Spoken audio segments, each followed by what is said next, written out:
ವೀಕ್ಷಕರೇ, ಈ ವಿಡಿಯೋದಲ್ಲಿ ಕೋಲಿ ಗಂಗಾಮತಸ್ಥರ ಆರಾಧ್ಯ ದೈವ ಶ್ರೀ ನಿಜಶರಣ ಅಂಬಿಗರ ಚೌಡಯ್ಯ ಹಾಗೂ ಕೋಲಿ ಗಂಗಾಮತಸ್ಥರ ಕಣ್ಮಣಿ ರಾಣಿ ಜಲ್ಕರಿ ಬಾಯಿ ಅವರ ಜೀವನ ಚರಿತ್ರೆಯ ಬಗ್ಗೆ ತಿಳಿಯೋಣ.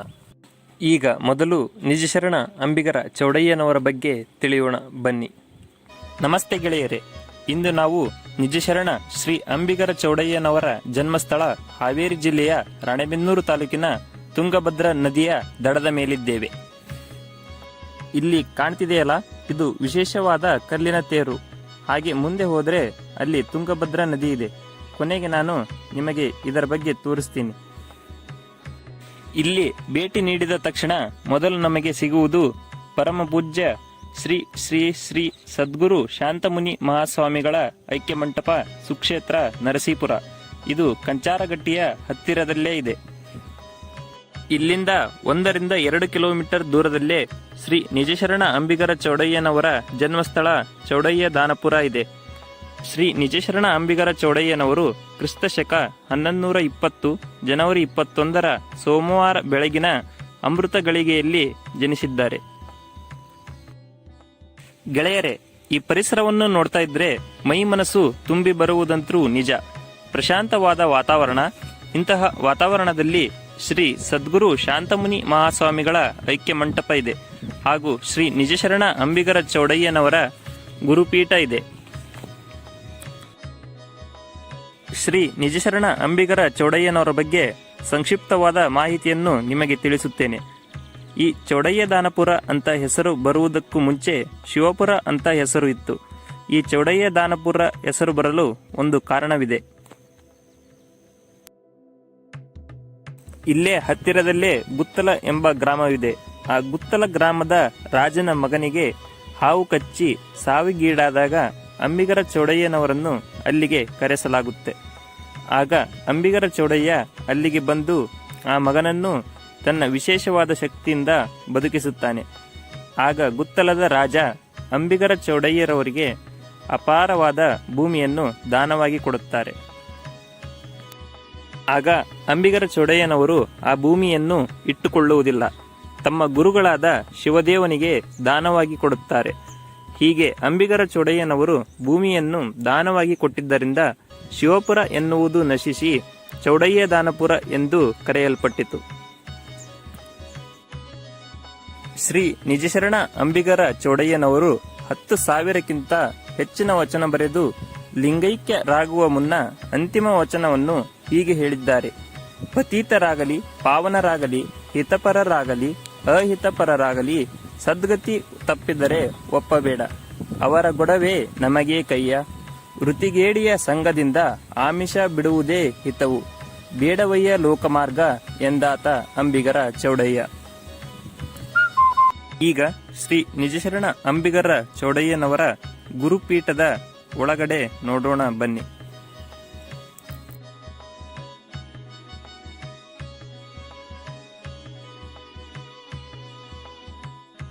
ಸ್ನೇಹಿತರೆ, ಈ ಪುಣ್ಯ ಸ್ಥಳದಲ್ಲಿ ನಿರಂತರವಾಗಿ ಅನ್ನದಾಸೋಹ ನಡೆಯುತ್ತದೆ. ಈಗ ಕೊರೋನಾ ಬಂದಿದ್ದರಿಂದ ಅನ್ನದಾಸೋಹವನ್ನು ನಿಲ್ಲಿಸಲಾಗಿದೆ. ನೀವೆಲ್ಲ ಇಲ್ಲಿ ನೋಡ್ತಿರಬಹುದು, ಇದು ಶ್ರೀ ನಿಜಶರಣ ಅಂಬಿಗರ ಚೌಡಯ್ಯನವರು ಹುಟ್ಟು ಹಾಕುತ್ತಾ ದೋಣಿಯ ಮೇಲೆ ನಿಂತಿರುವ ಒಂದು ಪ್ರತಿಮೆ. ಅತ್ಯಂತ ಸುಂದರವಾಗಿ ನಿರ್ಮಿಸಿದ್ದಾರೆ.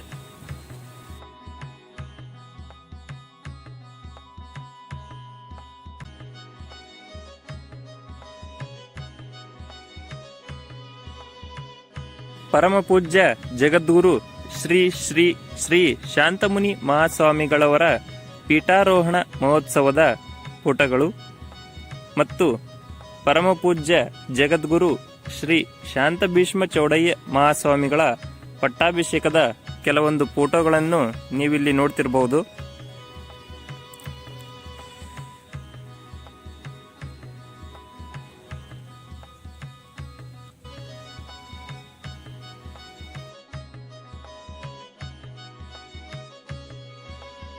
ಸ್ನೇಹಿತರೆ, ನಿಜಶರಣ ಅಂಬಿಗರ ಚೌಡಯ್ಯನವರು ವಿದ್ಯಾಪ್ರವೀಣರಾಗಿದ್ದರು. ವೇದಾಂತ, ಸಿದ್ಧಾಂತ, ತರ್ಕ, ವ್ಯಾಕರಣ, ಶಿವಾಗಮಗಳು, ಉಪನಿಷತ್ತುಗಳು, ಯೋಗ ಮುಂತಾದ 64 ವಿದ್ಯೆಯಲ್ಲಿ ಪ್ರವೀಣರಾಗಿದ್ದರು.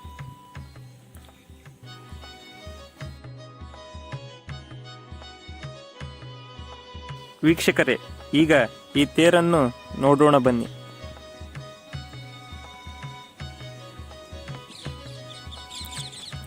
ಈ ತೇರಿನ 4 ಗಾಲಿಗಳು ಸಂಪೂರ್ಣವಾಗಿ ಕಲ್ಲಿನಿಂದಲೇ ಮಾಡಲ್ಪಟ್ಟಿವೆ. ನೀವೀಗ ನೋಡ್ತಿರ್ಬೋದು.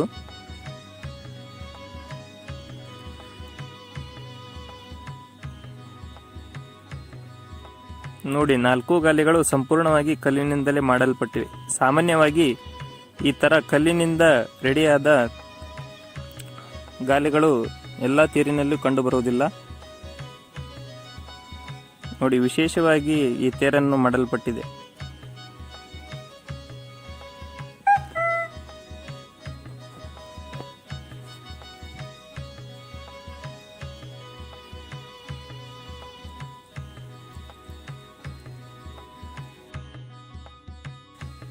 ಈಗ ಪಕ್ಕದಲ್ಲೇ ಹರಿಯುತ್ತಿರುವ ತುಂಗಾಭದ್ರಾ ನದಿಯನ್ನು ನೋಡೋಣ ಬನ್ನಿ.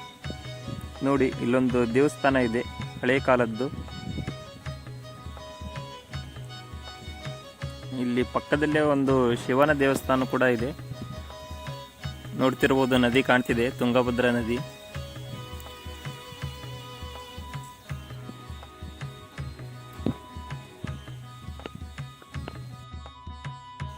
ಈ ತುಂಗಭದ್ರಾ ನದಿ ದಂಡೆಯ ಪ್ರಶಾಂತವಾದ ವಾತಾವರಣದಲ್ಲಿರುವ ಮನೆಗುರುಗಳಾದ ಉದ್ದಾಲಕರ ಆಶ್ರಮದಲ್ಲಿ ಅನೇಕ ಸಾಧಕರೊಂದಿಗೆ ಶ್ರೀ ನಿಜಶರಣ ಅಂಬಿಗರ ಚೌಡಯ್ಯನವರು ಅಧ್ಯಯನ ಮಾಡಿದ್ದಾರೆ.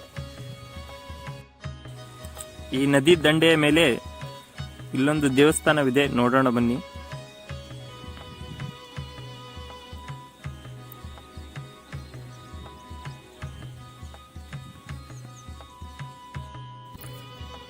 ಇಲ್ಲಿ ಶಿವ ಮತ್ತು ನಂದಿ ದೇವರ ದೇವಸ್ಥಾನವಿದೆ. ಶ್ರೀರಾಮ ವನವಾಸಕ್ಕೆಂದು ಬಂದಾಗ ಗಂಗಾ ನದಿಯ ದಡದ ಮೇಲೆ ನಿಂತಿರುತ್ತಾನೆ. ಆಗ ನಮ್ಮ ಅಂಬಿಗ ಶ್ರೀರಾಮನಿಗೆ ಪಾದಪೂಜೆ ಮಾಡಿ ಈ ದಡದಿಂದ ಆ ದಡಕ್ಕೆ ದೋಣಿ ಮೂಲಕ ತಲುಪಿಸುತ್ತಾನೆ. ಆಗ ಶ್ರೀರಾಮ ಅಂಬಿಗನಿಗೆ, ನೀನು ನನ್ನ ಆಪ್ತ ಸಹಾಯಕ ಎಂದು ಹೇಳುತ್ತಾನೆ. ಸ್ನೇಹಿತರೆ, ಈ ತುಂಗಭದ್ರಾ ನದಿಯ ಮಧ್ಯದಲ್ಲಿ ಸಮಾಧಿ ನಿರ್ಮಿಸಿ ಲಕ್ಷಾಂತರ ಶಿಷ್ಯರಿಗೆ ಕೊನೆಯ ಸಂದೇಶ ಹೇಳಿ ಜೈ ಘೋಷಣೆಗಳೊಂದಿಗೆ ಸಮಾಧಿಯಲ್ಲಿ ಪ್ರವೇಶಿಸಿ ಪದ್ಮಾಸನ ಹಾಕಿ ಕಣ್ಣು ಮುಚ್ಚಿದರು. ಇದಿಷ್ಟು ಶ್ರೀ ನಿಜಶರಣ ಅಂಬಿಗರ ಚೌಡಯ್ಯನವರ ಒಂದಿಷ್ಟು ಮಾಹಿತಿಯಾಗಿದೆ. ಈ ವಿಡಿಯೋ ನಿಮಗೆ ಇಷ್ಟವಾದರೆ ದಯವಿಟ್ಟು ನಮ್ಮ ಸ್ಟಾರ್ ವಿಡಿಯೋ ಜಂಕ್ಷನ್ ಚಾನಲನ್ನು ಸಬ್ಸ್ಕ್ರೈಬ್ ಮಾಡಿ. ವೀಕ್ಷಕರೇ, 1857ರಲ್ಲಿ ನಡೆದ ಸಿಪಾಯಿ ದಂಗೆಯೇ ಭಾರತದ ಪ್ರಥಮ ಸ್ವಾತಂತ್ರ್ಯ ಸಂಗ್ರಾಮವೆಂಬ ಪ್ರತೀತಿ ಇದೆ. ಈ ಮಹಾಸಂಗ್ರಾಮದಲ್ಲಿ ಅನೇಕ ರಾಜ ಮಹಾರಾಜರು ಒಟ್ಟಾಗಿ ಬ್ರಿಟಿಷರ ವಿರುದ್ಧ ಹೋರಾಡಿದರು. ಇವರಲ್ಲದೆ ಅನೇಕ ಬುಡಕಟ್ಟು ಜನಾಂಗದವರು ಕೂಡ ಈ ಮಹಾಸಂಗ್ರಾಮದಲ್ಲಿ ನಿರ್ಣಾಯಕ ಪಾತ್ರ ವಹಿಸಿದ್ದರು. ಅಂಥವರೆಲ್ಲರ ಹೆಸರು ಇತಿಹಾಸದ ಪುಟಗಳಲ್ಲಿ ದಾಖಲಾಗಿಲ್ಲ. ಅವರಲ್ಲಿ ಕೋಲಿ ಬೆಸ್ತ ಸಮುದಾಯದ ವೀರ ದಲಿತ ಮಹಿಳೆ ರಾಣಿ ಜಲ್ಕರಿಬಾಯಿ ದೊಡ್ಡ ಪಾತ್ರ ವಹಿಸಿದವರು.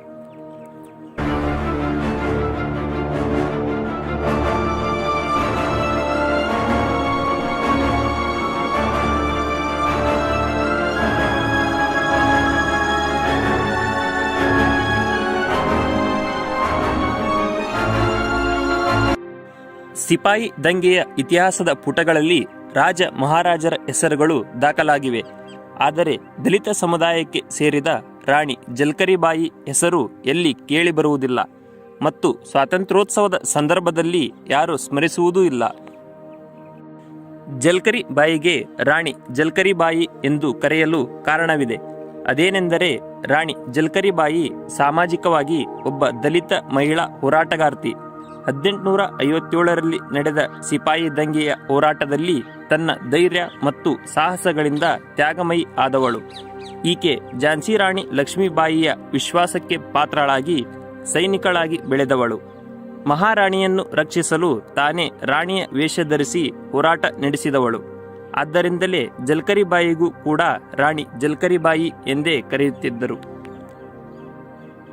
ವೀಕ್ಷಕರೇ, ರಾಣಿ ಜಲ್ಕರಿಬಾಯಿಯು ಮಧ್ಯಪ್ರದೇಶದ ಝಾನ್ಸಿ ಬಳಿಯ ಬೋಜ್ಲಾ ಗ್ರಾಮದ ಕೋಲಿ ಸಮುದಾಯದ ಕುಟುಂಬದಲ್ಲಿ ಜನಿಸಿದಳು. ಇವರ ತಂದೆ ಸದೋಬಾ ಸಿಂಗ್ ಮತ್ತು ತಾಯಿ ಜಮುನಾದೇವಿ. ಅವಳ ತಾಯಿಯ ಮರಣದ ನಂತರ ತಂದೆಯೇ ಬೆಳೆಸಿದರು. ಬುಡಕಟ್ಟು ಜನಾಂಗದವಳಾದ್ದರಿಂದ ಕಾಡಿನಲ್ಲಿ ದನಗಳನ್ನು ಕಾಯಲು ಹೋಗುವುದರಿಂದ ಆತ್ಮರಕ್ಷಣೆಗೆ ಚಿಕ್ಕ ವಯಸ್ಸಿನಲ್ಲಿ ಶಸ್ತ್ರಾಭ್ಯಾಸ, ಕುದುರೆ ಸವಾರಿ ಕಲಿತಿದ್ದಳು.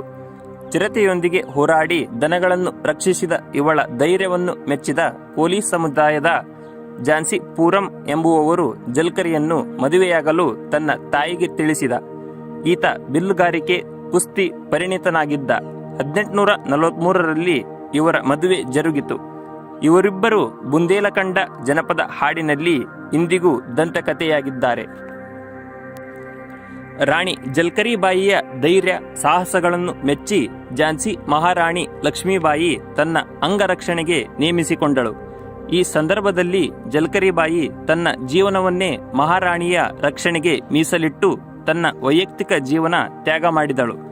ಆನಂತರದ ದಿನಗಳಲ್ಲಿ ರಾಣಿ ವೇಷದಲ್ಲಿ ಮಹಾರಾಣಿಯನ್ನು ಅನೇಕ ಬಾರಿ ರಕ್ಷಿಸಿದ್ದರಿಂದ ಜನರು ಈಕೆಯನ್ನು ರಾಣಿ ಜಲ್ಕರಿಬಾಯಿ ಎಂದೇ ಕರೆಯುತ್ತಿದ್ದರು.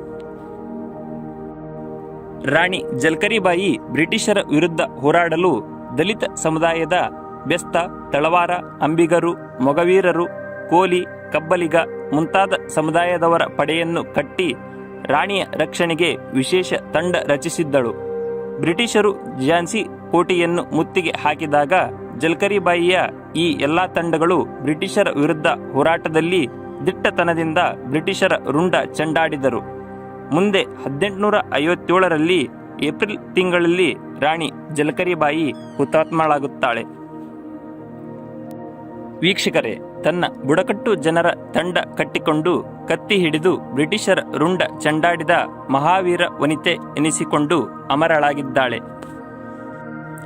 ಜಲ್ಕರಿಬಾಯಿಯ ಧೈರ್ಯ, ಸಾಹಸ ಮತ್ತು ಬ್ರಿಟಿಷರ ವಿರುದ್ಧ ನಡೆಸಿದ ಹೋರಾಟದ ಬಗ್ಗೆ ಕರ್ನಾಟಕದ ಈ ಭಾಗದಲ್ಲಿ ಸಾಕಷ್ಟು ಬೆಸ್ತ, ಕೋಲಿ, ಕಬ್ಬಲಿಗ ಸಮುದಾಯದವರಿದ್ದು ತಮ್ಮದೇ ಸಮುದಾಯದ ವೀರ ಮಹಿಳೆಯ ಬಗ್ಗೆ ತಿಳಿದಿಲ್ಲ.